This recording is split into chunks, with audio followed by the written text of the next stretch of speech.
جناب علی جو کچھ ہمارے پاس لوگوں نے رکھوایا ہے امانتیں، یہ ساری امانتیں دے کر کے فلاں کو فلاں کو فلاں کو دے کر کے آئیے گا۔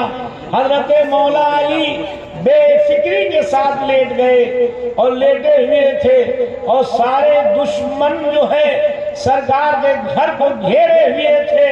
اتنے میں شیخ نجدی آتا ہے۔ کون آتا ہے؟ زور سے بولو۔ شیخ نجدی آتا ہے، حدیثوں میں جو ہے وہ بتا رہا ہوں۔ شیخ نجدی آتا ہے اور کہتا ہے تم لوگ یہاں کیوں کھڑے ہو؟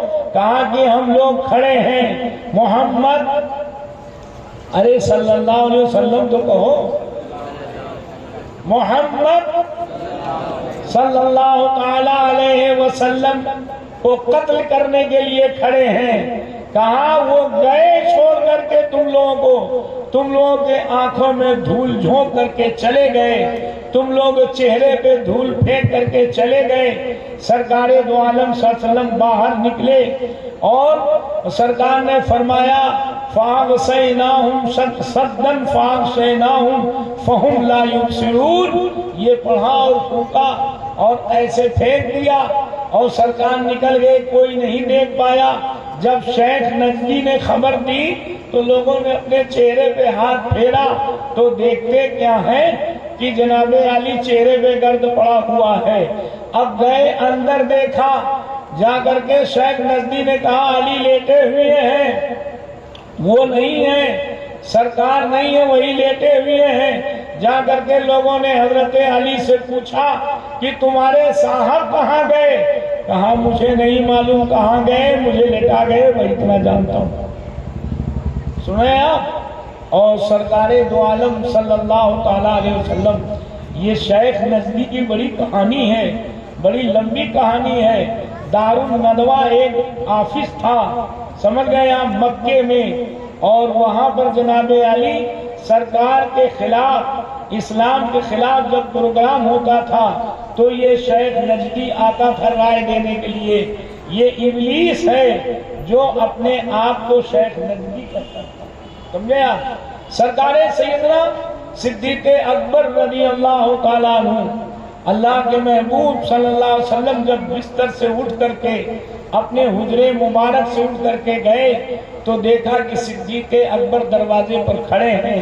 سرکار پوچھتے ہیں ابو بکر تم سوئے نہیں، تم لیٹے نہیں؟ کہا سرکار جب سے آپ نے کہا ہے کہ میں چلوں گا تب سے میں رات بھر نہیں سوتا ہوں، میں دروازے پر کھڑا رہتا ہوں، اس لیے کہ پتہ نہیں آپ کس وقت آ جائیں۔ اس کو کہتے ہیں محبت، اس کو کہتے ہیں محبت۔ جب سے آپ نے کہا ہے کہ ہم چلیں گے تب سے میں سویا نہیں ہوں، میں دروازے پر کھڑا ہو کے انتظار کرتا ہوں کہ پتہ نہیں کب سرکار آ جائیں۔ اگر سرکار آئے میں سوتا ہوا ملا تو میرے آقا کو زحمت ہوگی اور مجھ سے نافرمانی ہوگی، سرکار اٹھائیں گے اور سرکار کو زحمت ہوگی، اس لیے میں سویا نہیں، مجھے نیند نہیں آئی کہ سرکار پتہ نہیں کب آ جائیں۔ اللہ کے رسول سرور کائنات صلی اللہ علیہ وسلم اور سیدنا صدیق اکبر رضی اللہ تعالیٰ عنہ چلے اور جا کر کے غار ثور پہاڑ جو ہے اس پہاڑ کے نیچے پہنچے۔ حضرت صدیق اکبر نے دیکھا کہ اتنے اوپر کیسے چڑھا جائے گا، تو حضرت صدیق اکبر رضی اللہ تعالیٰ عنہ نے اپنے کندھے پر سرکار دو عالم کو بٹھایا، کہیے سبحان اللہ۔ حضرت مولا علی کرم اللہ تعالیٰ وجہ الکریم کا جواب نہیں ہے، مرتبے کی مثال نہیں ہے۔ من کنت مولا ہو فعلی مولا، جس کا مولا میں ہوں اس کے مولا علی ہیں۔ کچھ بیوقوف ٹائپ کے لوگ کیا کہتے ہیں معلوم؟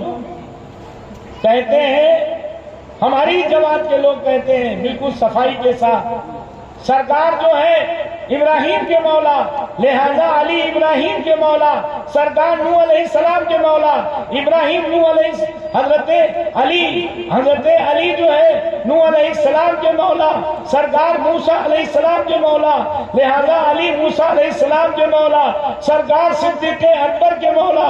یہی سے شروع کرتے ہیں، سرکار صدیق اکبر کے مولا، لہذا علی صدیق اکبر کے مولا، سرکار جو ہے ابراہیم علیہ السلام کے مولا، لہذا علی ابراہیم علیہ السلام کے مولا، سرکار جو ہے تمام انبیاء کے مولا۔ کہتے ہیں مجھے کہہ لینے دیجئے، مجھے کہہ لینے دیجئے، سرکار سارے پیغمبر کے مولا، سارے نبیوں کے مولا، لہذا علی سارے نبیوں کے مولا۔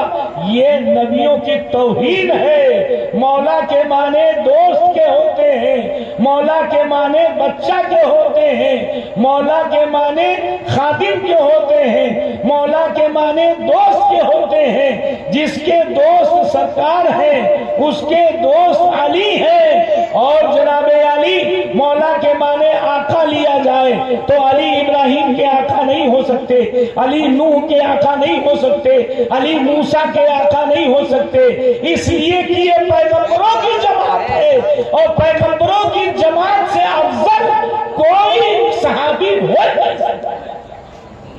یہ قانون اسلام ہے، پیغمبر سے افضل صحابی، زور سے بولو، پیغمبر سے افضل صحابی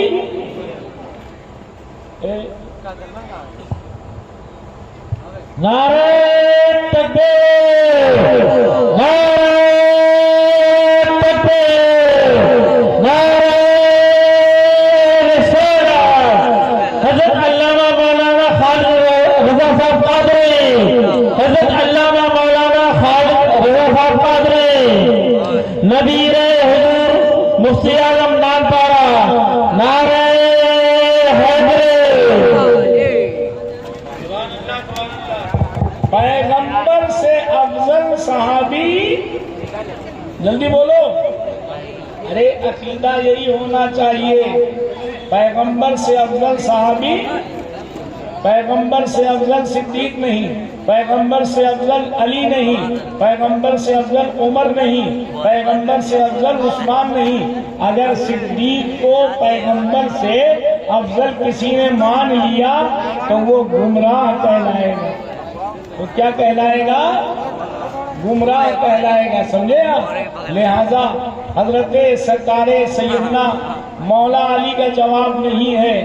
اللہ کے رسول سرور کائنات صلی اللہ علیہ وسلم نے اس وقت اس بات کا اعلان کیا، غدیر خم کے پاس، غدیر کہتے ہیں تالاب کو، خم ایک جگہ کا نام ہے، غدیر خم کے پاس، تالاب کے پاس اس وقت اعلان کیا جبکہ خارجیوں نے مولا علی کے شان میں گستاخی کی، جبکہ خارجیوں نے مولا علی کی شان میں، جلدی بولو، گستاخی کی۔ مولا علی کو معاذ اللہ خارجیوں نے کافر کہا، سمجھ گئے آپ؟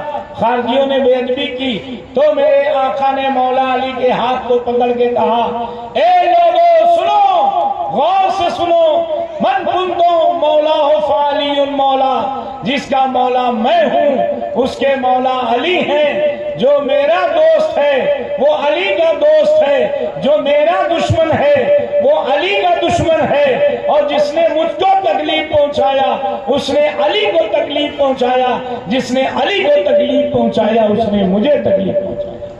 یہ اللہ کے رسول صلی اللہ علیہ وسلم نے اعلان فرمایا۔ مگر جب خانہ کعبہ کے صفائی کے وقت سرکار دو عالم صلی اللہ علیہ وسلم نے علی سے کہا، آپ میرے کندھے پہ آ جاؤ، علی نے کہا حضور یہ کیسے ہو سکتا ہے، حضور آپ میرے کندھے پر آ جائیے۔ تو حضرت سرکار دو عالم فرماتے ہیں، اے علی تم بارے نبوت کو اٹھا نہ پاؤ گے، تم بارے نبوت کو اٹھا، زور سے بولو، بارے نبوت کو اٹھا نہ پاؤ گے، اے علی تم بارے رسالت کو اٹھا نہ پاؤ گے۔ اتنا کہا اور کہا علی تم میرے کندھے پہ آ جاؤ۔ مولا علی سرکار کے کندھے پہ پہنچے، بڑے غور سے سنیے، اور مولا علی سرکار کے کندھے پہ پہنچے اور جو کام کرنے کے لیے کہا صفائی کے لیے، وہ صفائی خانے کعبہ کی مولا علی نے کی. بڑے غور سے سنیے. اور یہاں حضرت صدیق اکبر ہیں اور اپنے کندھے پر سرکار کو بیٹھا کر کے اور غار ثور پر پنجے کے بل چڑھ رہے ہیں. کیسے چل رہے ہیں؟ جلدی بولو. پنجے کے بل چڑھ رہے ہیں، چڑھتے چلے جا رہے ہیں. جیسے آپ زینے پہ چڑھ رہے ہو ایسے پہاڑ پہ چڑھتے چلے جا رہے ہیں. آج کل جو ہے پہاڑ کو دیکھنے کے بعد نوجوانوں کی ہمت نہیں پڑتی ہے کہ اکیلے چڑھ جائیں اتنے اوپر. اور میرے صدیق اکبر نے سرکار کو اپنے کندھے پر بیٹھا کر کے اور پہاڑ کے اوپر چڑھتے چلے گئے اور لے جا کر کے وہاں پر ٹھہرایا اور روکا. کہا حضور رک جائیے. پنجے کے بل اس لیے گئے، سرکار کو اس لیے کندھے پہ بیٹھایا تاکہ سرکار کے قدم کے نشان کو کوئی پہچان نہ پائے کہ ادھر سے میرے آقا گزرے ہیں، دشمن پہچان نہ لے. حضرت صدیق اکبر پہنچے اور اس غار کی صفائی کی جہاں پر غالباً حضرت عیسیٰ علیہ السلام کے دور میں یا موسیٰ علیہ السلام کے دور میں وہیں پر تذکرہ ہوا تھا. پیغمبر نے تذکرہ کیا تھا کہ یہی جگہ جو ہے پیغمبر آخر الزماں کے چھپنے کی جگہ ہوگی. اسی غار میں آ کر کے جب مدینہ جا رہے ہوں گے، ہجرت کر رہے ہوں گے تو یہیں پر 3 دن ٹھہریں گے. تو سانپ نے سنا تھا اور جس تاریخ میں اس سانپ نے سنا اس تاریخ سے لے کر کے اور جب تک سرکار نہیں پہنچے بھوکا پیاسا سانپ وہیں بیٹھا رہا سرکار کے انتظار میں کہ سرکار آ جائیں اور میں دیکھ لوں، دیدار کر لوں. ایسا کیوں؟ اس لیے کہ اللہ نے فرمایا قُلْ يَا أَيُّهَا النَّاسُ إِنِّي رَسُولُ اللَّهِ عَلَيْكُمْ جَمِيعًا. اے لوگو سنو، اے میرے محبوب اعلان کر دو کہ اے لوگو میں سب کا رسول بن کر کے آیا ہوں. تو وہ سانپ اپنے رسول کے دیدار کے دیدار کے انتظار میں تھا. صدیق اکبر رضی اللہ عنہ پہنچے اور جھاڑ اوڑ کر کے صاف کیا اور سارے سانپ نے تمام سوراخ چاروں طرف کر رکھے تھے کہ اگر اسے نہیں دیکھوں گا تو اس سے دیکھوں گا، اسے نہیں دیکھوں گا تو اس سے دیکھوں گا، اسے نہیں دیکھوں گا تو اس سے دیکھوں گا، اس سے دیکھوں گا. جناب علی اور سیدنا صدیق اکبر نے چادر پھاڑ پھاڑ کے ہر سوراخ کو بند کر دیا. ایک سوراخ رہ گئی، ایک سوراخ کے لیے کپڑا نہیں بچا. تو سرکار سیدنا صدیق اکبر نے اپنے پیر کو لگا دیا اور پیر پھیلا کے بیٹھ گئے اور اللہ کے محبوب کو بلایا. سرکار تشریف لائیں. سرکار اندر تشریف لے گئے اور صدیق اکبر کے زانو پر سر رکھ کر کے سرکار آرام کرنے لگے. اب جب سرکار اندر پہنچے تو خوشبو سے پورا غار، پورا گڈھا، پہاڑ کا پورا کھو جو ہے مہکنے لگا اور معمر و معطر ہو گیا.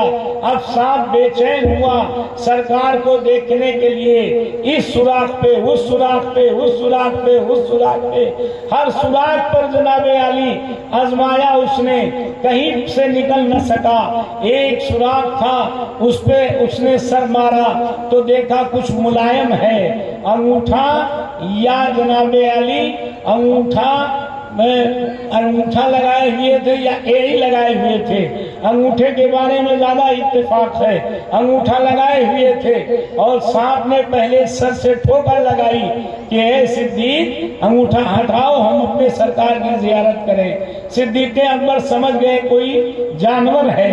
محبت سرکار نے اٹھایا نہیں، ہٹایا نہیں. پھر اس کے بعد سانپ نے ایک ٹھوکر لگائی، نہیں ہٹایا. آخر میں جب کئی بار متعدد بار سانپ نے اپنے سر کے ٹھوکر کو مارا کہ ہٹاؤ، جب نہیں ہٹایا تو سانپ نے صدیق اکبر کو کاٹ لیا. سانپ نے صدیق اکبر کو کاٹ لیا. سیدنا صدیق اکبر کا عشق دیکھو، محبت دیکھو. زہر چڑھتا چلا آ رہا ہے مگر آواز سرکار کو نہیں دے رہے ہیں. زہر دماغ تک چڑھا، سر کے اوپر زہر آ گیا. اب آنکھوں سے بے ساختہ بلا ارادہ آنسو گرنے لگا سرکار کے رخ زیبا پر۔ صدیق اکبر کے آنکھوں سے آنسو نکل کر کے ٹپکا۔ سیدنا تاجدار انبیاء صلی اللہ علیہ وسلم نے آنکھ کھول کے دیکھا، ما یبکی کا یا ابا بکر، اے ابو بکر کس نے تمہیں رلا دیا؟ کہا لدغت الحیہ یا رسول اللہ، اے آقا سانپ نے کاٹ لیا ہے۔ اللہ کے محبوب صلی اللہ علیہ وسلم نے کہا اچھا۔ پھر اس کے بعد سرکار اٹھے اور اٹھنے کے بعد اپنا لعاب دہن صدیق اکبر کے اس جگہ پر جہاں سانپ نے کاٹا تھا انگوٹھے میں لگا دیا اور وہ زہر فوری ختم ہو گیا۔ وہ زہر فوری، جلدی بولو، ختم ہو گیا، مگر بالکل ختم نہیں ہوا، کیونکہ یار غار کو شہادت کے مرتبے سے سرفراز کرنا تھا۔ ختم تو ہو گیا، زہر کا درد تو چلا گیا، مگر زہر کا تھوڑا سا اثر رہ گیا، تاکہ آخری ٹائم پر صدیق اکبر کو اسی کے ذریعہ شہادت صدیقی کا مرتبہ مل جائے۔ حضرت سرکار تاجدار انبیاء صلی اللہ علیہ وسلم 3 دن اس میں رہے، اس غار ثور۔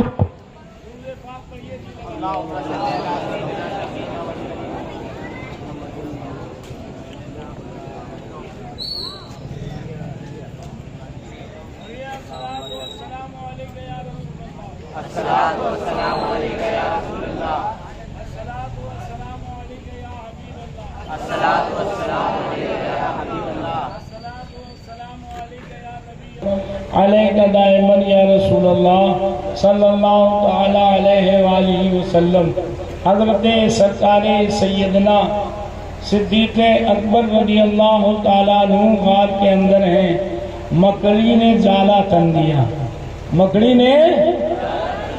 نے کیوں جالا تن دیا؟ اس کو کیا غرض تھی؟ اس لیے جالا تن دیا کہ میرے رسول آئے ہیں۔ اس لیے جالا تن دیا کہ میرے رسول آئے ہیں۔ اس کو کیسے پتا چلا کہ دشمن پیچھا کیے ہیں؟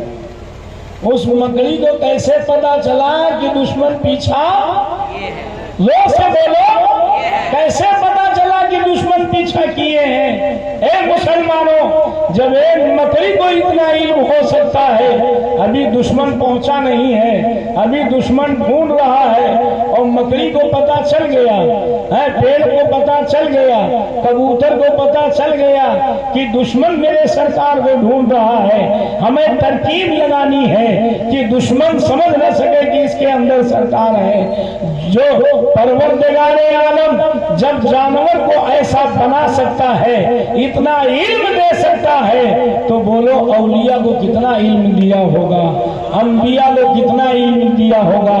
یہ ڈپلیکیٹ مسلمان علم غیب کے انکار کرنے والے، نبی کے شفاعت کا انکار کرنے والے، اور نبی کے جو ہے موجودگی کا انکار کرنے والے، کلمہ پڑھ کے کلمے کے ترجمے کے انکار کرنے والے، سن لے بڑے غور سے کہ اللہ تعالیٰ قادر مطلق ہے، جس کو چاہتا ہے علم عطا فرما دیتا ہے، اور اپنے نبی کے بارے میں تو اعلان کر دیا ہے کہ میں نے اپنے نبی آخر الزماں کو علم غیب عطا فرمایا ہے۔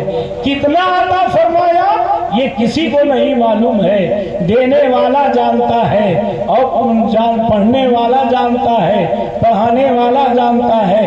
حضور کے استاد جبریل نہیں ہے، حضور کا استاد کوئی فرشتہ نہیں ہے، بلکہ حضور کا استاد حضور اکرم صلی اللہ علیہ وسلم اور ہم لوگوں کا پروردگار۔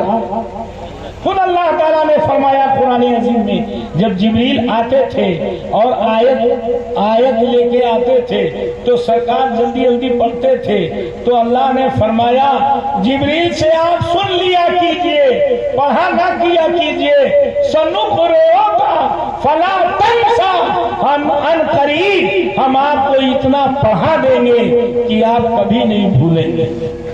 یہ اللہ نے فرمایا، قرآن عظیم کی آیت ہے، سنقرئک فلا تنسیٰ۔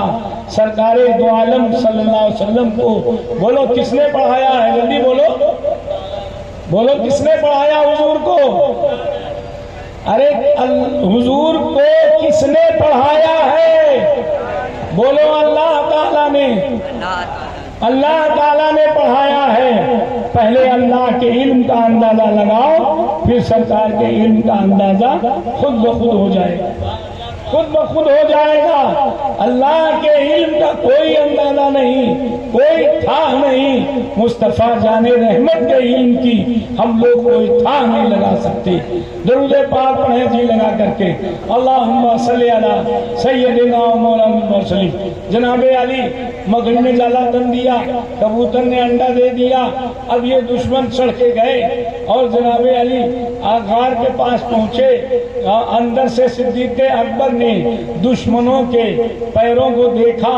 حضرت صدیق اکبر نے سرکار سے فرمایا اخذنا یا رسول اللہ، اے سرکار ہم پکڑ لیے گئے، ہم دونوں پکڑ لیے گئے، ہم سب پکڑ لیے گئے۔ سرکار نے فرمایا لا تحزن ان اللہ معنا، اے صدیق غم نہ کرو، اللہ ہمارے ساتھ ہے، غم نہ کرو، اللہ ہمارے ساتھ ہے۔ 3 دن رہے، 3 دن کے بعد ہجرت کر کے سرکار دو عالم صلی اللہ علیہ وسلم صدیق اکبر نے سواری منگوائی، ایک سواری سرکار کے لیے، ایک سواری اپنے لیے، اور ایک غلام کو مقرر کیا تھا کہ روز تم لا کر کے بکری کا دودھ دو گے، سمجھنا بکری یہی چلاؤ گے۔ تو 3 دن تک کے خاطر ہوتی رہی اور پھر اس کے بعد چل دیے۔ مسلمانوں وہی صدیق اکبر ہیں، اتنا بڑا مرتبہ ہے جس کا جواب نہیں ہے۔ سیدنا صدیق اکبر رضی اللہ تعالیٰ عنہ جو ہے سرکار کے وصال کے بعد سمجھ گئے آپ 1 منٹ بھی سکون میں نہیں رہے اور اتنا غم رہا۔ محققین نے لکھا ہے سرکار کے پردہ فرمانے کا غم صدیق اکبر کو اتنا ہوا کہ روز بروز صدیق اکبر مزمحل ہوتے گئے، کمزور ہوتے گئے، اور اتنا کمزور ہوئے کہ جناب علی ذی الحجہ ربیع الثانی کے جمادی الثانی کے جناب علی 7 تاریخ کو حضرت سیدنا صدیق اکبر نے غسل فرمایا۔ کمزوری اور اس دن جو ہے ٹھنڈک تھی، ٹھنڈی لگ گئی، بخار آ گیا، پھر وہ بیماری بڑھتی گئی۔ سرکار سیدنا صدیق اکبر نے بلا کر کے لوگوں سے مشورہ کیا خلافت کے بارے میں۔ مولا علی نے مشورہ دیا عمر سے زیادہ بہتر کوئی نہیں۔ مولا علی نے مشورہ دیا، عثمان غنی نے مشورہ دیا، عبد الرحمن ابن عوف نے مشورہ دیا، عبداللہ ابن زبیر نے مشورہ دیا، سارے صحابہ متفق ہو گئے۔ حضرت سرکار سیدنا صدیق اکبر نے مشورہ کر کے حضرت عمر فاروق اعظم کے بارے میں ایک کمیٹی بنا دی، اور کمیٹی بنا کے کہا آپ لوگ جو ہے منتخب کر لیجئے گا، اور عمر فاروق اعظم کی نشاندہی کر دی اور دعا کی اے پروردگار عالم میں نے تیرے اس بندے کو منتخب کیا ہے جس کو تیرے حبیب نے پسند فرمایا، جس کو تیرے حبیب نے پسند فرمایا۔ اور سیدنا صدیق اکبر کی روح قفس منصری سے پرواز ہوئی، وہی سانپ کا زہر پلٹا اور بخار آیا، کمزوری بڑھی۔ صدیق اکبر پردہ فرمائے 22 جمادی الثانی کو حضرت صدیق اکبر رضی اللہ عنہ نے پردہ فرمایا۔ اور پھر اس کے بعد صدیق اکبر نے پہلے ہی وصیت کیا تھا میراث کی تقسیم کے لیے۔ حضرت عائشہ سے کہا تھا کہ تم 2 بہن ہو، یہ دونوں بہنوں میں اور دونوں بھائیوں میں اس طرح سے تقسیم کر لینا۔ تو حضرت عائشہ نے کہا ابو ہم تو اکیلے ہیں، 2 بہن کہاں ہیں؟ کہا تمہاری ماں کے شکم میں جو حمل ہے وہ بیٹی ہے، وہ بیٹی پیدا ہوگی جس کا نام جناب علی ہے، وہ بیٹی پیدا ہوگی جس کا نام غالباً اسما ہوگا۔ سمجھ گئے آپ؟ تو حضرت صدیق اکبر کے یہاں جو دوسری لڑکی پیدا ہوئی وہ حضرت عائشہ کی بہن. لوگ یہ کہتے ہیں کسی کو نہیں معلوم کس کے پیٹ میں کیا ہے, لڑکا ہے کہ لڑکی ہے, کیا ہے نہیں معلوم. سورہ لقمان کی 5 آیتیں ہیں, اس 5 آیتوں میں سے ایک کا ترجمہ یہ ہے کسی کو نہیں معلوم ماں کے پیٹ میں کیا ہے, کسی کو نہیں معلوم. اب ذرا غور کرو, صدیق اکبر کو کیسے معلوم ہوا کہ میری بیوی کے پیٹ میں لڑکی ہے؟ صدیق اکبر کو کیسے معلوم ہوا کہ میری بیوی کے میرے انتقال کے بعد جو بچہ پیدا ہوگا وہ لڑکی ہوگی؟ اے مسلمانوں, اسی سورہ لقمان کے آخری آیت میں ہے ان اللہ علیم خبیر, بے شک اللہ خبر دیتا ہے اور جانتا ہے. خبر دینے والا ہے, جاننے والا ہے. خبر کس کو دیتا ہے؟ اپنے پیغمبروں کو دیتا ہے, اپنے محبوب بندوں کو دیتا ہے. تو اللہ نے چاہا کہ صدیق کو خبر ہو جائے, صدیق کو خبر ہو گئی. اب جناب علی حضرت صدیق اکبر نے کہا مجھے پرانے کپڑے میں دفن کرنا. حضرت صدیق اکبر پرانے کپڑے میں کفنا دیے گئے, کفنانا پرانے کپڑے میں, اور کفنا کر کے سرکار کے سامنے مجھ کو رکھ دینا اور آواز دینا, سرکار سے کہنا یہ آپ کے یار غار آپ کے دروازے پر موجود ہیں, اگر اجازت ہو تو دفن کر دیے جائیں. جب سرکار آواز دیں تو دفن کرنا, جب سرکار بلائیں تو دفن کرنا. صدیق اکبر کا عقیدہ ظاہر ہو گیا کہ صدیق اکبر کا عقیدہ ہے کہ سرکار زندہ ہے. سرکار کیا ہے جلدی بولو؟ زندہ ہیں. صدیق اکبر کے عقیدے سے یہ بھی پتا چلا کہ سرکار بولیں گے, سرکار بولیں گے, بولتے ہیں. اور صدیق اکبر کے فرمان سے یہ بھی پتا چلا سرکار بولیوں کو سنتے ہیں, سرکار بولیوں کو سنتے ہیں. جیسا عقیدہ صحابہ کا ہے, جب ایسا عقیدہ رکھو گے تب مسلمان ہوگے.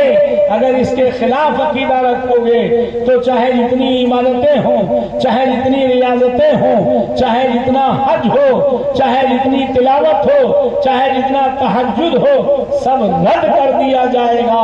اپنا عقیدہ صحابہ کے عقیدے کے مطابق رکھو, صدیق کے عقیدے کے مطابق رکھو. صدیق اکبر نہلا دیے گئے, کفنا دیے گئے, جنازہ پڑھ دیا گیا. صدیق اکبر سرکار کے دروازے پر رکھ دیے گئے. گھر کے آدمی نے کہا یا رسول اللہ صلی اللہ علیہ وسلم, کہو صلی اللہ علیہ وسلم. اتنا جمودگی اچھی نہیں ہوتی ہے. چاہے یا رسول اللہ سنو, چاہے لفظ محمد سنو, فوراً زبان پہ درود جاری ہونا چاہیے. اور سرکار کا نام سنو تو انگوٹھا چوم کے آنکھوں سے لگانا چاہیے.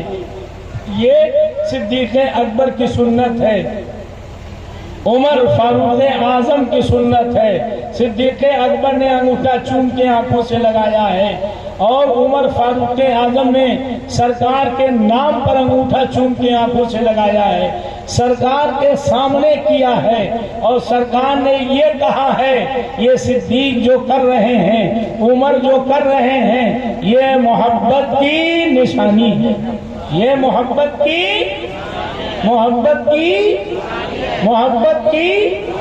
اذان پڑھنے والے بلال ہیں. سرکار بیٹھے ہیں, صدیق بیٹھے ہیں, عمر فاروق اعظم بیٹھے ہیں. حضرت بلال نے کہا اشہد ان محمد رسول اللہ. حضرت صدیق اکبر نے چوما اور کہا صدقتا یا رسول اللہ. عمر فاروق اعظم نے چوما اور کہا قرۃ عینی بکا یا رسول اللہ صلی اللہ علیہ وسلم. سرکار کو منع کرنا چاہیے, چوما چاٹی کیا کر رہے ہو, بلا وجہ جو ہے یہ سب کیا کر رہے ہو. سرکار نے یہ نہیں کہا, بلکہ سرکار نے کہا صدیق جو کر رہے ہیں, عمر جو کر رہے ہیں, یہ محبت کی نشانی ہے. یہ کس کی نشانی ہے جلدی بولو؟ کس کی نشانی ہے؟ کس کی نشانی ہے؟ چوما کرو صلی اللہ علیہ وسلم کہا کرو.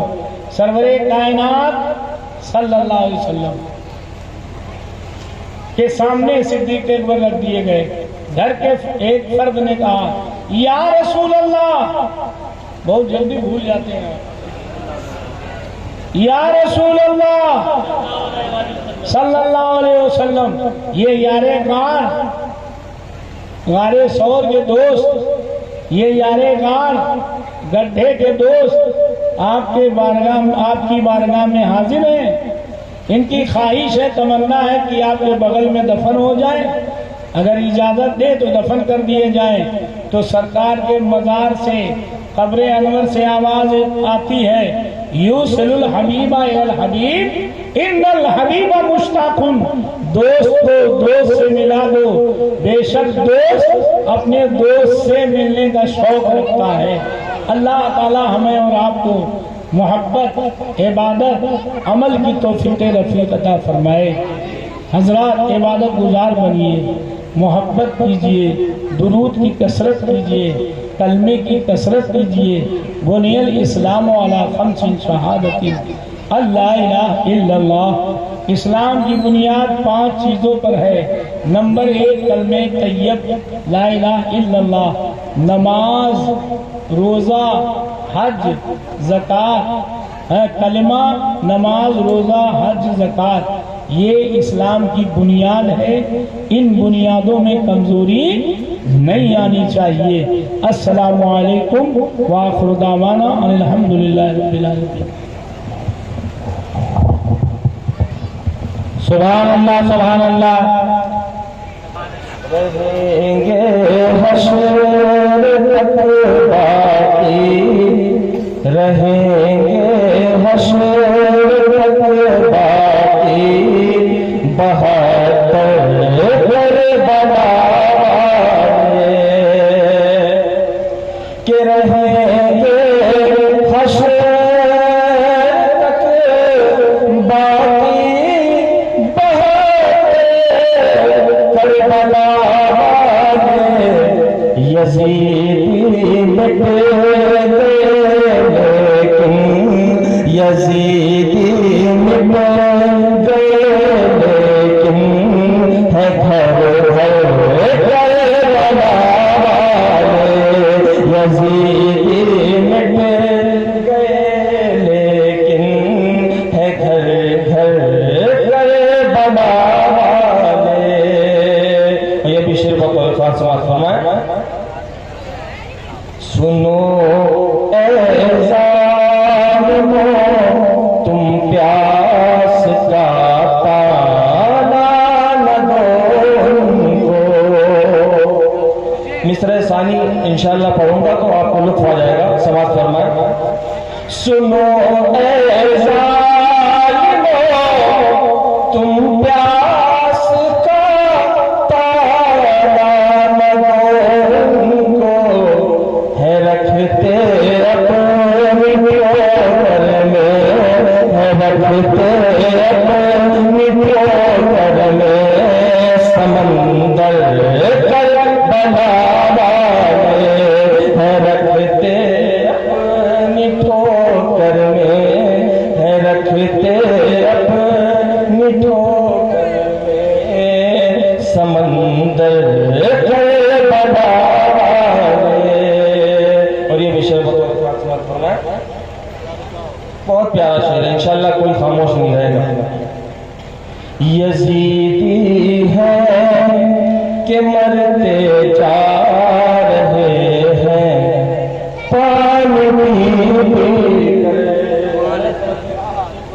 کہ یزیدی ہے کہ مرتے جا رہے ہیں، پانی پی پی کر، یزیدی ہے کہ مرتے جا رہے ہیں، پانی پی پی کر، ہے پیاسے پھر بھی زندہ ہے پیاسے پھر بھی زندہ ہے، بہتر کربلا والے، ہے پیاسے پھر بھی زندہ ہے، بہتر کربلا والے۔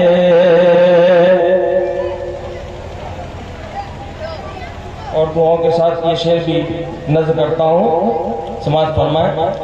جو دنیا میں لگاتے ہیں سبیلے سید و شہداء،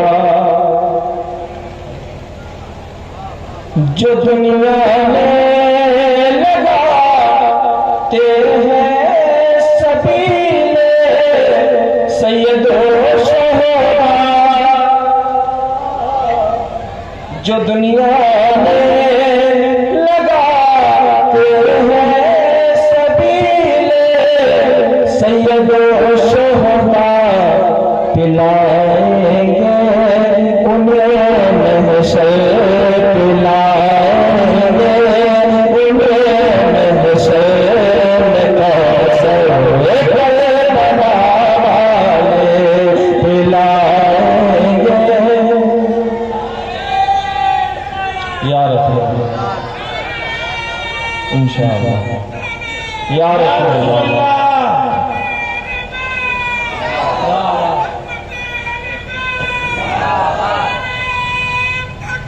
اللہ اکبر، یا رسول اللہ، ماشاءاللہ ماشاءاللہ۔ جن جن حضرات نے نعرہ لگایا اللہ تبارک و تعالیٰ اہل بیت اطہار کی صدقہ ان کی زندگی اور آخرت سنوار دے، مولا دونوں عالم کی بھلائیاں عطا فرمائے اور ہم سب کا خاتمہ ایمان پر بھی خیر فرمائے۔ جو دنیا میں لگاتے ہیں سبیلے سید و شہداء، پلائیں گے انہیں محشر میں کوثر کربلا والے، پلائیں گے انہیں محشر میں کوثر کربلا والے۔ اور آخری شعر بطور خاص سماعت فرمائیں۔ میرا ایمان ہے عابد امتحان صبر ہے ورنہ، بکتے کا شعر۔ میرا ایمان ہے عابد امتحان صبر ہے ورنہ، میرا ایمان ہے عابد امتحان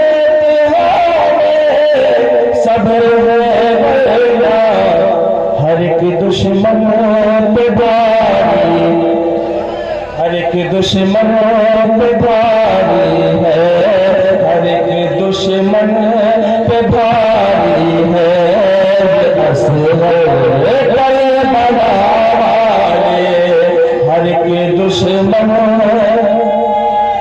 یا رسول زندہ باد۔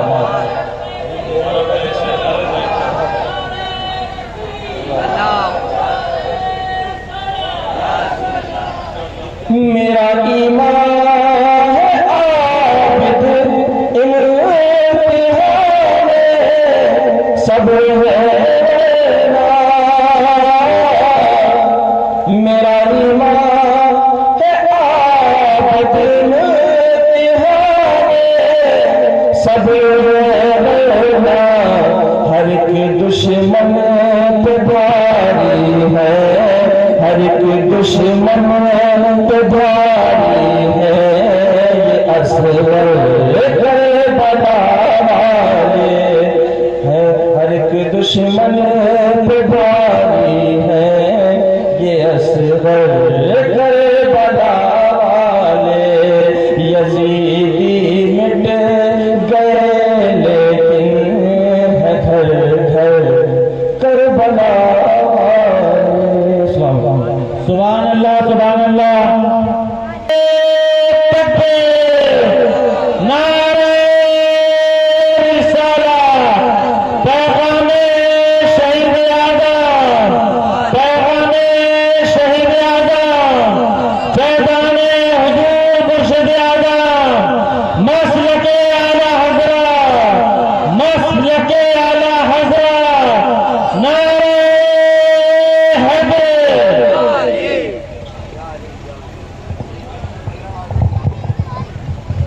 ممبر شریف پر رونق افروز علماء کرام، حفاظ و دیگر سامعین و حاضرین و سامعین و سامعات و حاضرات، السلام علیکم ورحمۃ اللہ وبرکاتہ۔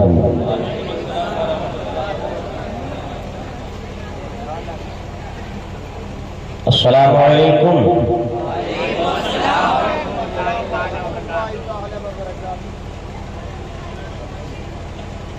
اللہم رب اشرح لی صدری ویسر لی امری واحلل عقدۃ من لسانی یفقہوا قولی۔ رضیت باللہ ربا وبالاسلام دینا وبمحمد نبیا ورسولا۔ اللہ اکبر، اللہ اکبر، اللہ اکبر، لبیک لبیک لبیک یا رسول اللہ صلی اللہ علیہ وسلم۔ الحمدللہ الحمدللہ الہادی عبادہ الی الطریق الاقوم، الناهي عن التنازع في كتابه المحكم، المتفضل علينا بنعمة الإسلام ودقائق الحكم، والصلاة والسلام على النبي الرؤوف الرحيم الأكرم سيدنا محمد القائل إن أمتي لا تجتمع على ضلالة فإذا رأيتم الاختلاف فعليكم بالسواد الأعظم، وعلى آله وصحبه الذين يهتدون لكل فصيح وأعجم. أما بعد، فأعوذ بالله من الشيطان الرجيم، بسم الله الرحمن الرحيم. إنما يريد الله ليذهب عنكم الرجس أهل البيت ويطهركم تطهيرا. صدق الله العظيم وبلغنا رسوله النبي الأمين الكريم، ونحن على ذلك لمن الشاهدين والشاكرين، والحمد لله رب العالمين. محمد سيد الكونين والثقلين والفريقين من عرب ومن عجم، محمد تاج رسول الله قاطبة، محمد صادق الأقوال والكلم، محمد ذكره روح لأنفسنا، محمد شكره فرض على الأمم. مولاي صل وسلم دائما على حبيبك خير الخلق كلهم. حضرات گرامی قدر وقار، آئیے بلا تاخیر و تاخیر ہم اور آپ سب مل کر اپنے پیارے آقا و مولا سیاح لامکان، کشور خوباں، راحت جان عاشقاں، حامی بے کساں، غم گسار زماں، جناب احمد مجتبیٰ محمد مصطفیٰ ارواحنا فدا علیہ التحیہ والثناء کی بارگاہ عالی جاہ و عالی ناز میں درود و سلام کا نذرانِ عقیدت پیش کریں. اللہم صلی علی سیدنا و مولانا و مأوانا و ملجأنا محمد معدن الجود والکرم وآلہ کرام قبلہ کریم بارک وسلم. صلی علیہ صلاۃ و سلام علیک یا رسول اللہ صلی اللہ علیہ وسلم. حضرات،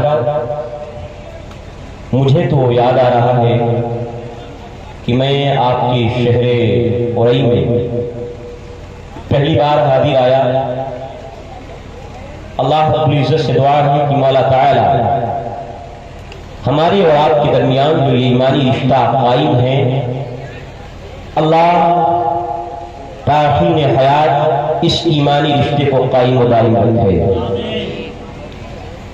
عرض معروض سے قبل پروردگار کی بارگاہ میں دعا ہے کہ مولا ہمیں حق کہنے، حق سننے اور حق پر عمل کرنے کی توفیق عطا فرمائے. ابھی مجھ سے پیشتر حضرت علامہ مولانا مشتاق احمد صاحب قبلہ کانپوری مدد العالی والنورانی آپ کو اپنے بہترین واضح نصیحت سے آپ کو روشناس کرا رہے تھے، اور حضرت نے مجھے یاد آیا کہ بہت اچھا زور دے کر کے فرمایا کہ جب بھی مصطفیٰ کریم علیہ الصلوۃ والتسلیم کا نام نامی اس میں گرامی آئے تو ہمیں اور سنیوں کو چاہیے کہ آقا علیہ السلام، ان کے اصحاب اور اہل بیت اطہار کا تذکرہ سن کر کے ہمیں وہ خاموش نہیں رہنا چاہیے، اور سنی ہم خاموش کے رہ بھی کیسے سکتے ہیں۔ مگر افسوس کہ آج ہمارے معاشرے میں جوان، بوڑھا، بچہ سب کی بات نہیں کرتا الا ماشاءاللہ۔ بہت سے ایسے لوگ ہیں کہ جو آج بھی جوان ہو گئے اور جوانی کے بعد بڑھاپے کی منزلیں طے کر رہے ہیں، مگر آج بھی انہیں نماز میں مصطفیٰ کریم علیہ السلام پر درود کیسے پڑھنا ہے نہیں معلوم۔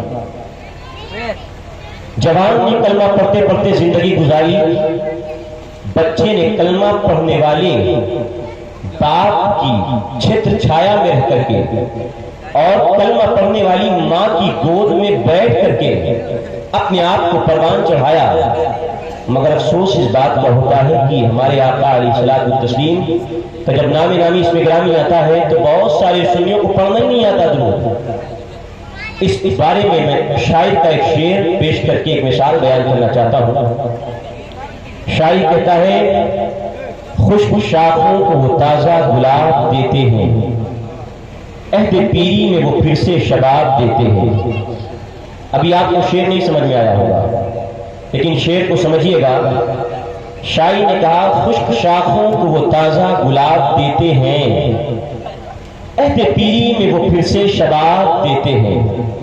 کیا آپ نے دیکھا ہے کبھی کی اورئی کے ارد گرد کبھی کسی پیڑ کی شاخ کا رشتہ اس کے جڑ سے کمزور ہو جائے اور کوئی شاخ اپنے پیڑ کی جڑ کو الوداع کہہ دے تو اس پیڑ کی شاخ میں پتے اگے ہوں، اس پیڑ کی شاخ میں پھول کھلے ہوں، اس پیڑ کی شاخ کی کلیاں مسکرائی ہوں، یا اس پیڑ کی شاخ میں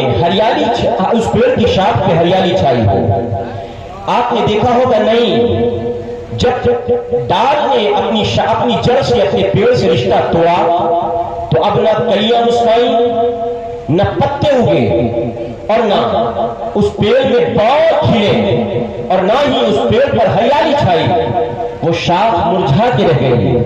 اور اسی طرح آپ نے دیکھا ہوگا جب انسان بوڑھا ہو جاتا ہے تو عالم پیری میں عالم شباب اس کے پاس نہیں آتا، اب آدمی کے پاس جوانی واپس نہیں آتی، اب لیت الشباب یعود کی منزلوں میں وہ نہیں آتا، اور یہی تمنا کہتا ہے جاتا ہے کاش جوانی لوٹ آئے، مگر جوانی نہیں آتی۔ تو شاعر کہتا ہے، ہاں میاں سنو معاملہ تو یہی ہے، قانون فطرت تو یہی ہے، قانون قدرت عموماً تو یہی جاری ہے کہ جب شاخ اپنی جڑ سے رشتہ توڑ لیتی ہے تو شاخ مرجھا جاتی ہے، کلیاں نہیں کھلتی ہیں، بور نہیں اگتے ہیں، ہریالی نہیں چھاتی ہے، اور جب انسان پر بڑھاپا چھا جاتا ہے تو یقیناً انسان کے پاس جوانی واپس نہیں آتی ہے۔ یہ قانون فطرت و قانون قدرت ہے، مگر مصطفیٰ کی بارگاہ وہ بارگاہ ہے جس بارگاہ میں کوئی ایسا نہیں جو عادتاً ناممکن ہو وہ ممکن نہ ہو جائے۔ ہاں کلیاں مرجھا جائے، پیڑ کی شاخیں خشک ہو جائے، مگر مصطفیٰ اپنی ابروؤں کا اشارہ کر دے تو مرجھائی ہوئی کلیاں واپس پھر بھی جاتی ہے اور گئی ہوئی جوانی واپس آ جایا کرتی ہے۔ شاعر کہتا ہے، خشک شاخوں کو وہ تازہ گلاب دیتے ہیں، عہد پیری میں وہ پھر سے شباب دیتے ہیں۔ پہلے درود غفلت نہ کر، خدا کی قسم تیرے سلام کا آقا جواب دیتے ہیں۔ اللہم صلی علی سیدنا و مولانا محمد ماجد الجود والکرم وآلہ الکرام غلمہ کریم بارک سلم صلی علیہ وسلم اللہم صلی وسلم دائما علی حبیبک خیر الخلق کلهم۔ حضرات، آج ہم اور آپ پیغام کربلا کانفرنس میں حاضر ہیں. یقیناً کربلا کا پیغام بھی بیان کیا جائے گا اور مجھے تو کئی عنوانات دے دیے گئے بدل بدل کر کے مختلف. انشاءاللہ ان عنوانات پر بھی بڑی اچانک عنوان دیا گیا, انشاءاللہ اس پر بھی تھوڑی سی لفظ کرنے کی کوشش کروں گا. حضرات ذرا غور کیجیے, ہم سنیوں کے لیے یقیناً اگر امام حسین اپنی زبان سے کوئی بات کہہ دیں تو یقیناً وہ بہت عظیم بات ہے. ہم سنی تو اس پر کٹ مرنے کے لیے تیار ہیں, اس پر عمل کرنے کے لیے تیار ہیں.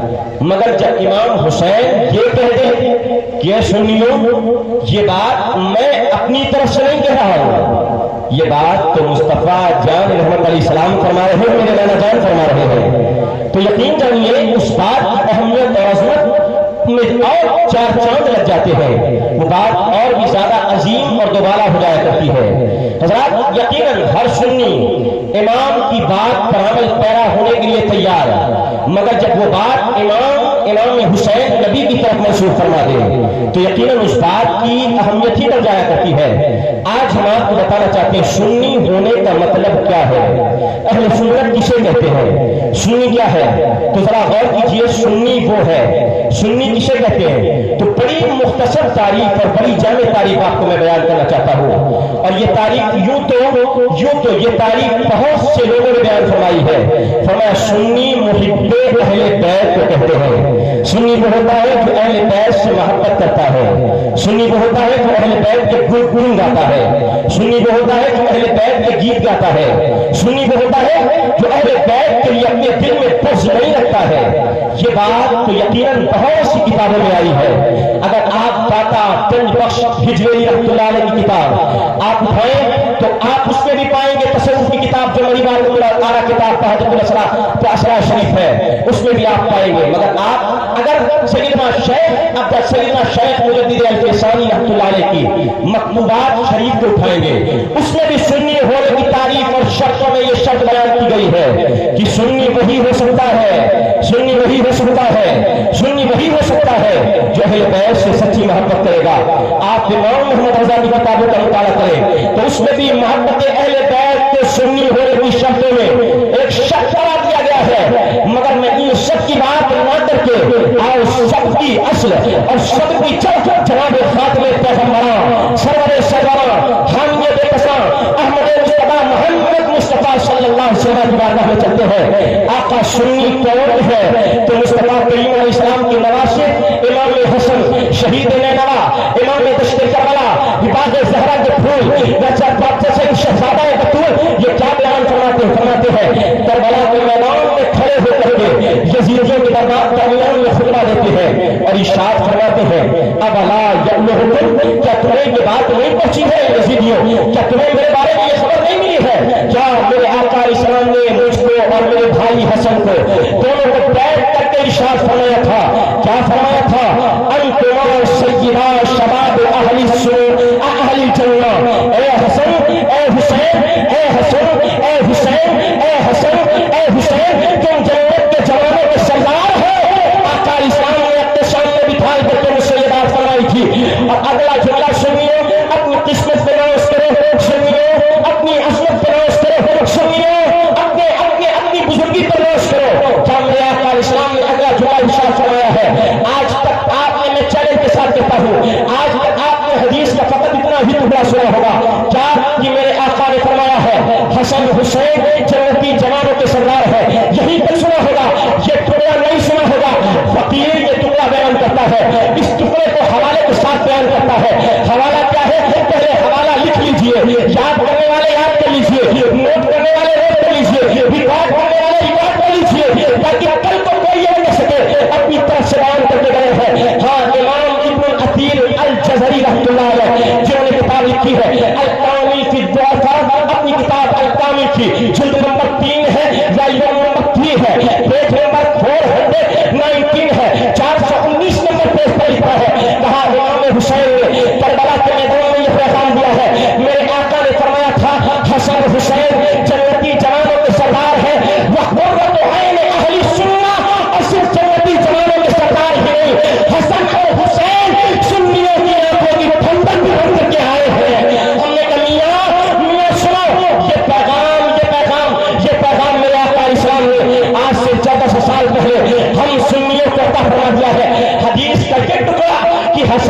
حسین سنیوں کی آنکھ کی ٹھنڈک ہے، حسن حسین سنیوں کی آنکھ کی ٹھنڈک ہے۔ ہم نے کہا سنو اے اولیاء والو، تم تو بڑی اچھے سے سمجھتے ہوگے، آج حسین کے بعد حسین کی محبت کے دعوے دار کتنے مل جائیں گے جو کہیں گے ہم حسین سے محبت کرنے والے ہیں؟ کوئی کہتا ہے میں حسین سے محبت کرنے والا ہوں، کوئی کہتا ہے میں اہل بیت سے محبت کرنے والا ہوں، کوئی کہتا ہے میں اہل بیت کی سچی عقیدت رکھنے والا ہوں۔ مگر تمہیں تمہارے پاس تمہارے دعوے ہیں، تم اپنے دعوے کرتے ہو اور تم اپنے دعوے کے پاس سمجھتے ہو کہ میں سوئینا اہل بیت سے محبت کرتا ہوں، مگر سنیوں کو سنی اپنا خود سے دعویٰ نہیں کرتے۔ سنیوں کو پیغمبر آخری زمانے آج سے 1400 سال پہلے ہوا کیا تھا کہ دعوے کرنے والے تو اہل بیت سے محبت کے بہت سے پیدا ہوں گے، مگر ان دعویٰ کرنے والوں میں سچی محبت کا دعویٰ وہ سچی محبت وہی کریں گے جن کا نام اہل سنت ہوگا۔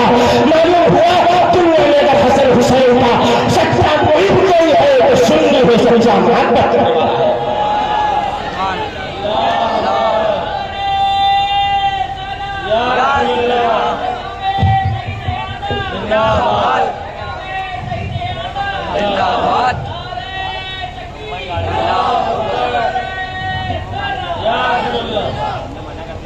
ہم نے کہا سنیو تمہیں یہ تمغہ خود نے خود سے نہیں دیا ہے، ہاں کوفہ بلاؤ، خط لکھو، اشاروں میں بات سمجھیے گا، میں بہت باتیں نہیں کروں گا اشاروں میں چونکہ وقت بہت ہو گیا ہے، اور میں بڑی تیزی کے ساتھ اپنی بات رکھنے کی کوشش کروں گا، مختصر مگر زیادہ سمجھانے کی کوشش کروں گا، اللہ تعالیٰ قبول فرمائے۔ فرمایا ہاں اشاروں میں سمجھو، وہ محبت کے سچے دعوے دار نہیں ہے، وہ سچی محبت رکھنے والے نہیں جو خط دے دیتے تھے پہلے امام حسین کو بلائیں فلاں کی طرف سے خط، امام تشریف لائیے، آپ نہیں آئیں گے کل کربلا کل قیامت کے دن اللہ سے آپ کی شکایت ہوگی کہ امام کے ہوتے ہوئے یزید جیسے سے بات کرنی پڑی، ایک دو نہیں تین نہیں چار نہیں، کربلا کے میدان میں امام نے پورے خطوں کی پوٹلی کوفہ والوں کے سامنے پیش کر دی اور کہا ہے کوفہ والوں کیا تم نے یہ خط نہیں بھیجا تھا؟ کیا فلاں ابن فلاں نے یہ خط نہیں بھیجا تھا؟ کیا فلاں ابن فلاں نے یہ خط نہیں بھیجا تھا؟ ہاں خط دے دے کر کے بلاؤ امام کو، اور جب امام کربلا کی طرف تک آ جائے کوفہ کی طرف نکل پائے تو ابن زیاد کے خوف سے امام کا ساتھ چھوڑ دے۔ ہاں سنی ایسی محبت کا دعویٰ نہیں کرتا ہے جیسے تم نے کیا تھا، تم نے کیا تھا، تم نے کیا تھا، خط دے دے کر کے بلایا ہے، اپنی کربلا کے میدان میں دھوکہ دے دیا ہے، مسلم بن عقیلہ ان کے دونوں بچوں کو شہید کیا ہے۔ سنی اس طرح کی محبت نہیں کرتا ہے۔ ہاں سنی کیسی محبت کرتا ہے؟ ہم نے کہا سنو سنی محبت وہ کرتا ہے جب سنی محبت کرتا ہے، الحمدللہ سنی اگر محبت کرتا ہے تو کربلا کے پیغام پر جان اپنی ہتھیلی پہ رکھ کے کربلا کے لیے نکلنا بھی چاہتا ہے۔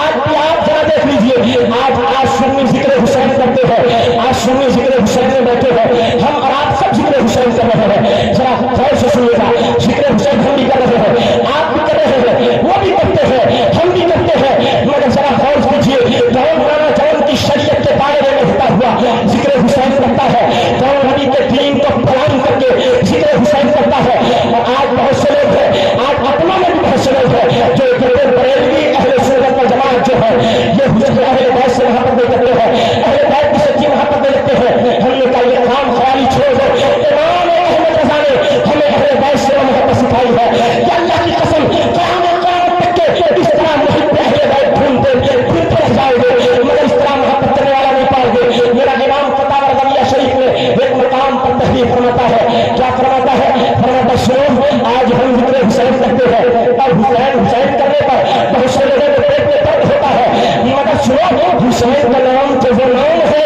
جس نام کی لذت میرے نبی محسوس فرمایا کرتے تھے، حسین کے نام تو وہ نام ہے جس نام کی چاشنی کو میرے مصطفیٰ محسوس کرتے تھے۔ یہی وجہ ہے کہ آقا کریم علیہ السلام بار بار حسین فرماتے ہیں، اعلیٰ حضرت فرماتے ہیں نبی نام حسین کی چاشنی کو محسوس کرتے تھے اور اس کی لذت لیتے تھے، حسین کے نام کی چاشنی کو محسوس کرتے اس کی لذت لیتے تھے۔ یہ بات اعلیٰ حضرت کہتے ہیں، میں بغیر دلیل کے نہیں کہتا ہوں، اللہ کے نبی کی ایک حدیث ہے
ہے اسے بھی چاہیے کہ حسین ہی کا نام لیتا لیتا مر جائے، حسین ہی کا نام۔ حضرات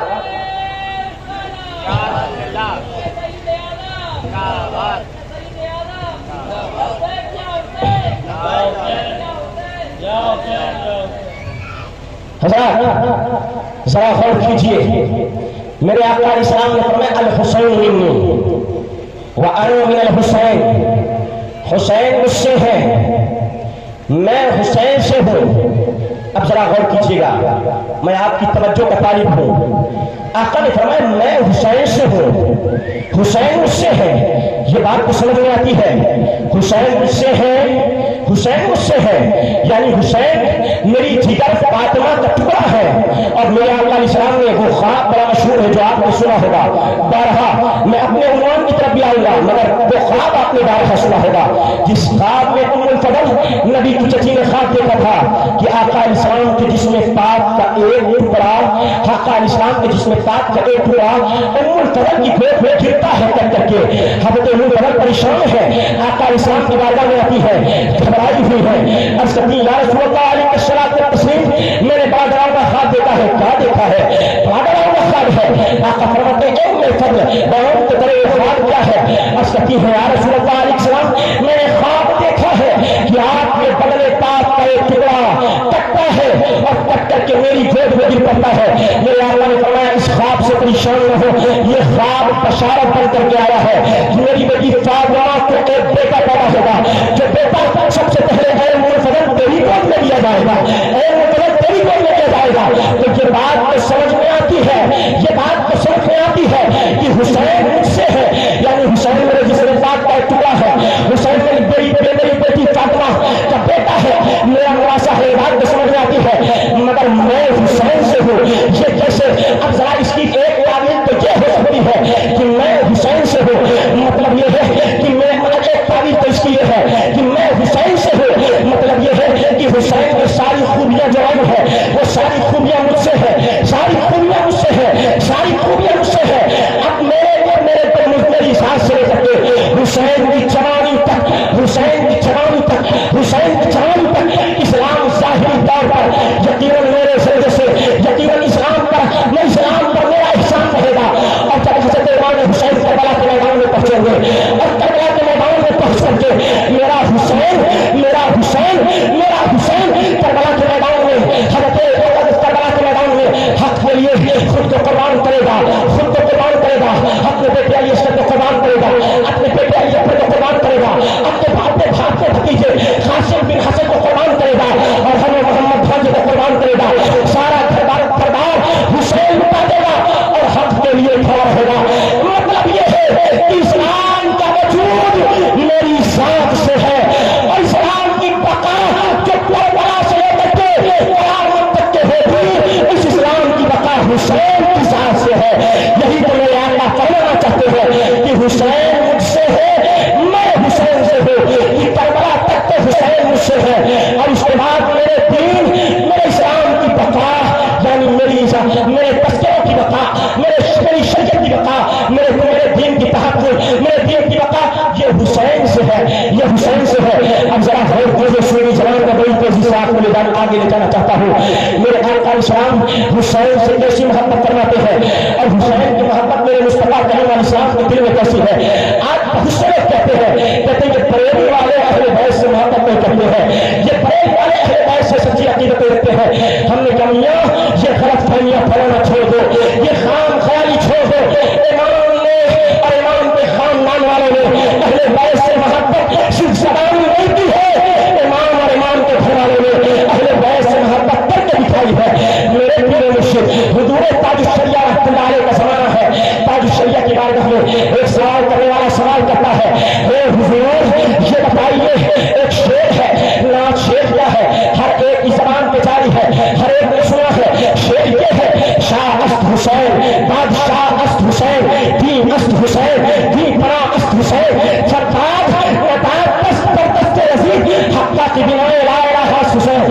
حضور تاج الشریعہ سے پوچھا جاتا ہے میرے پیر و مرشد حضور بتائیے شاہ است حسین بات سمجھ میں آتی ہے، بادشاہ است حسین بات سمجھ میں آتی ہے، دین است حسین بات سمجھ میں آتی ہے، دین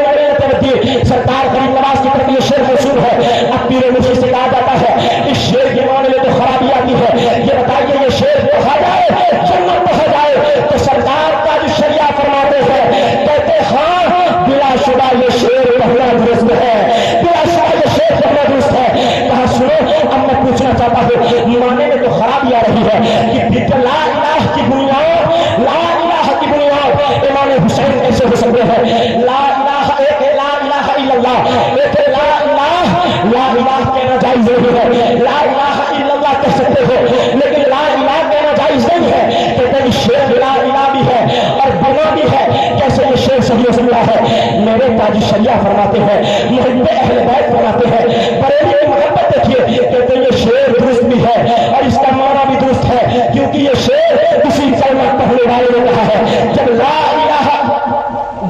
الہ کہا جاتا ہے تو لا الہ کہنے سے لا الہ الا اللہ پورا کلمہ مراد ہوتا ہے، کیونکہ یہ عالم ہو جاتا ہے۔ اور پھر سرکار تاج شریعہ فرماتے ہیں ہاں بنا والے مسئلے میں تعبیر ہے، اور تعبیر یہ ہے کہ ترجمہ شاعر یہ کہتا ہے کہ لشر شاہ است حسین، بادشاہ است حسین، دی است حسین، دی پنا است حسین، سردار مدار دست عزیز حقہ کی بقائے لا الہ حسین۔ اب مطلب یہ ہوا یعنی لا الہ الا اللہ کی بنیاد نہیں، بنا کمانا یہاں بقا ہے، یعنی لا الہ الا اللہ کی بقا یہ حسین کے ذریعے ہے، حسین کے ذریعے ہے، حسین کے ذریعے ہے۔ میں نے قربان جائیے تاج شریعہ پر ایک شعر جو اہل بیت کی شان میں لکھا گیا ہے، لوگ غلط معنی نکال کر کے اسے بیان کرنا چاہتے ہیں، اس سے روکنا چاہتے ہیں، مگر اعلیٰ حضرت کے بیٹے چاہتے ہیں کہ امام حسین کی شان میں جو شعر ہے اس سے غلط معنی نہ نکلے، اس کا صحیح معنی میں بھی بتایا جائے اور میرے کو گمراہ ہونے سے روکا جائے۔ میرے بریلی والوں کی محبت تو یہ ہے، حضرات ذرا غور کیجیے حسین کی بات چل رہی ہے، حسین کی شان و عظمت کیا ہے ذرا غور کیجیے۔ میرے آقا علیہ السلام ہے اور فرماتے ہیں، میرے آقا علیہ السلام ہے اور میرے آقا علیہ السلام کی گود میں حسن بھی بیٹھے ہیں، حسین بھی بیٹھے ہیں، حسن حسین دونوں بیٹھے ہیں، فرشتوں کے سردار سیدنا جبریل امین حاضر ہوتے ہیں، عرض کرتے ہیں آقا آقا آپ کے ان دونوں بیٹوں کو اللہ آپ کے پاس ایک ساتھ جمع نہیں رہنے دے گا۔ آقا علیہ الصلوۃ والتسلیم غور کرتے ہیں اور فرماتے ہیں اگر میں حسین کو چنتا ہوں اور ابراہیم اپنے بیٹے ابراہیم کو قربان کر دیتا ہوں تو آقا علیہ السلام فرماتے ہیں زیادہ غم مجھ کو ہوگا، مگر اگر ابراہیم کے مقابلے حسین کو چن لیا تو مجھے بھی غم ہوگا، فاطمہ کو بھی اتنا ہی غم ہوگا اور علی کو بھی غم ہوگا۔ مطلب یہ ہے کہ آقا علیہ الصلوۃ والتسلیم فاطمہ کی ادنا تکلیف برداشت نہیں کرنا چاہتے ہیں، فاطمہ کی ذرا سی تکلیف برداشت نہیں کرنا چاہتے ہیں۔ آقا علیہ السلام فرماتے ہیں میں نے ابراہیم کے مقابلے حسین کو چن لیا اور میں نے کہا حسین میرے پاس رہے گا، ابراہیم کو حسین پر قربان کرتا ہوں، ابراہیم کو حسین پر قربان کرتا ہوں۔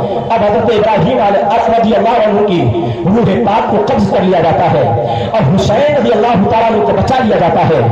اپنے بیٹے حسین، اپنے بیٹے ابراہیم کو میرے آقا نے حسین پر قربان کیا ہے۔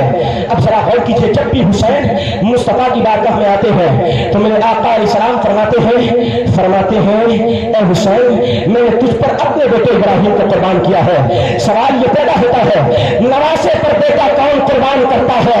نواسے پر بیٹا کون قربان کرتا ہے؟ نواسے اور پوتے پر اپنے بیٹے کو کون قربان ہونا دینا چاہتا ہے؟ حضرات اگر نبی نے اپنے نواسے پر اپنے بیٹے کو قربان کیا ہے، کیوں قربان کیا ہے؟ کیونکہ میرے آقا علیہ السلام جانتے تھے اور میرے آقا علیہ السلام کو معلوم تھا آج جس حسین پر ہم اپنے بیٹے ابراہیم کو قربان کرتے ہیں کل یہی حسین بڑا ہو کر کے میرے دین کو قربان ہونے سے بچائے گا، میری نماز کو قربان ہونے سے بچائے گا، میری شریعت کو قربان ہونے سے بچائے گا۔ آج ہم ابراہیم کو اپنے نواسے حسین کو قربان کرتے ہیں اور کل حسین اپنی قربانی کے ذریعے سارا دین محفوظ فرما لے گا، حسین سارا دین محفوظ فرما لے گا۔ حضرات ذرا غور کیجئے حسین کی شان و عظمت کیا ہے۔ میرے آقا علیہ السلام منبر شریف پر خطبہ دیتے ہیں اور میرے آقا علیہ السلام خطبہ ارشاد فرماتے ہیں، مسجد نبوی کا منبر ہے، بھائی یہ رکوع سجدہ کر رہا ہے، اس کو ذرا ٹائٹ کر دیجئے، یہ ایک مقام پہ نہیں رکتا ہے، اس کو سجدہ کرنے کی باری ہے. حضرات ذرا غور کیجیے, میرے آقا علیہ السلام بڑی اللہم صلی علی مولانا محمد مادن الجود والکرم وآلہ وصحبہ وبارک.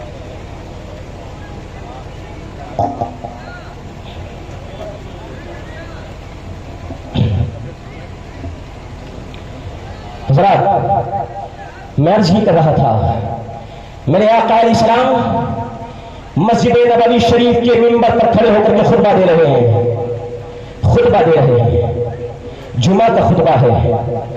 کون سنی مسئلہ نہیں جانتا کہ جمعہ کے خطبے میں انسان کو کامل توجہ یہ امام کی طرف رکھنا ہے. تمام انسانوں پر لازم ہے خاموش رہے, کوئی بات نہیں کرے گا, کوئی نماز نہیں پڑھے گا, کوئی سنت کی ادائیگی نہیں کرے گا. جمعہ کا خطبہ شروع, لوگ خاموش, اپنے خطیب کو سنیں, یہ واجب ہے, شریعت مطہرہ نے اسے واجب قرار دیا ہے. اب میرے آقا جمعہ کا خطبہ دے رہے ہیں. امام حسین لال کلر کا چولا پہن کر کے ننھا وجود لے کر کے مسجد نبوی میں تشریف لے آتے ہیں, اور امام حسین گرتے ہوئے آتے ہیں. میرے حسین چھوٹے ہیں.